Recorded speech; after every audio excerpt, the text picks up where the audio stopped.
alien that Joe Biden and the Democrats released. The assailant, Bernardo Raul Castro Mata, is a name really out of Charles Dickens. Mata is Spanish for he kills.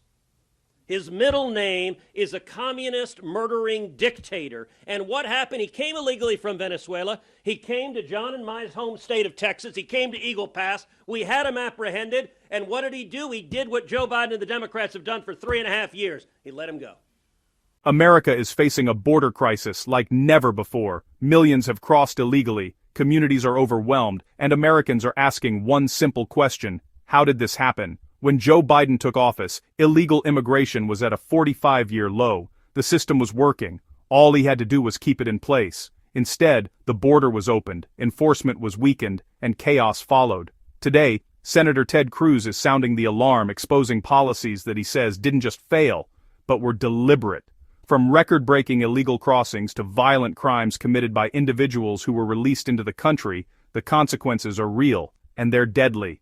Now, in an election year, the White House claims it is a solution, but the question remains, why now and why not years ago? Stay with us as we break down the facts, the politics, and the real cost of America's border disaster. Don't forget to like and subscribe. America. We are facing the worst illegal immigration our nation has ever seen. 11 million illegal immigrants have come in, invited by the Democrats. When Joe Biden came into office, he inherited the lowest rate of illegal immigration in 45 years. All he had to do was nothing. Just sit there and stare at the wall. But instead, he deliberately broke the system. This chart on the right shows when Biden came into office, you had historic lows the instant he was sworn in. The numbers skyrocketed. It went from the lowest rate in 45 years to today, the highest rate in the history of our nation. This is deliberate. Now today, President Biden and the Democrats have a press conference. And here's what they're announcing. He could have stopped this every single day of his presidency. When he signs this executive order, the only question anyone should ask is, why didn't you do this in 2021? Why didn't you do this in 2022?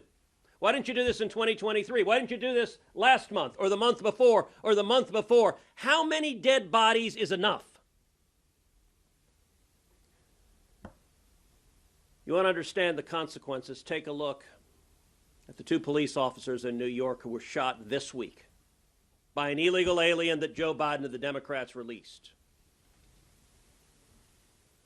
The assailant, Bernardo Raul Castro Mata, is a name really out of Charles Dickens. Mata is Spanish for he kills. His middle name is a communist murdering dictator. And what happened? He came illegally from Venezuela. He came to John and my home state of Texas. He came to Eagle Pass. We had him apprehended. And what did he do? He did what Joe Biden and the Democrats have done for 3.5 years. He let him go. He let him go. And Mr. Mata went to New York City and shot 2 New York cops this week. That's happening every single week. We have not had a week go by when someone is not shot, someone is not murdered, a child is not raped by an illegal immigrant released by Joe Biden and the Democrats. Now, understand what is going on here. This is election year politics.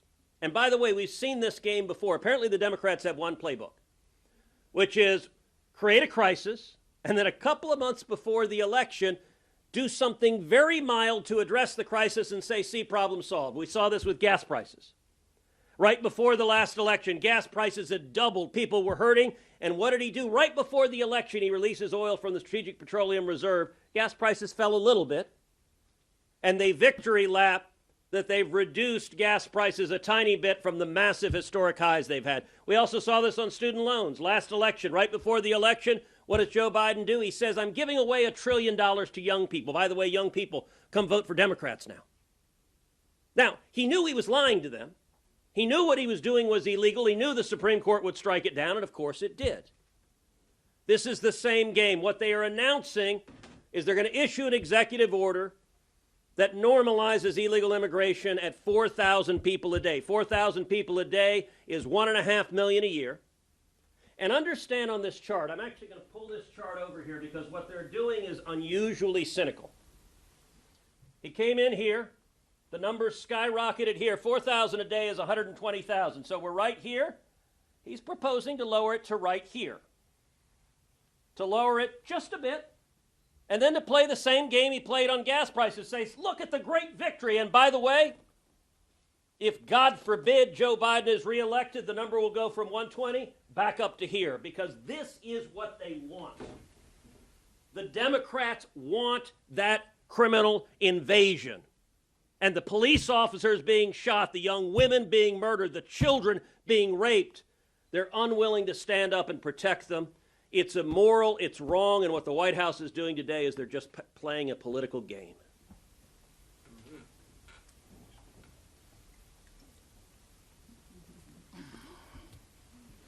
Well, let's do the math.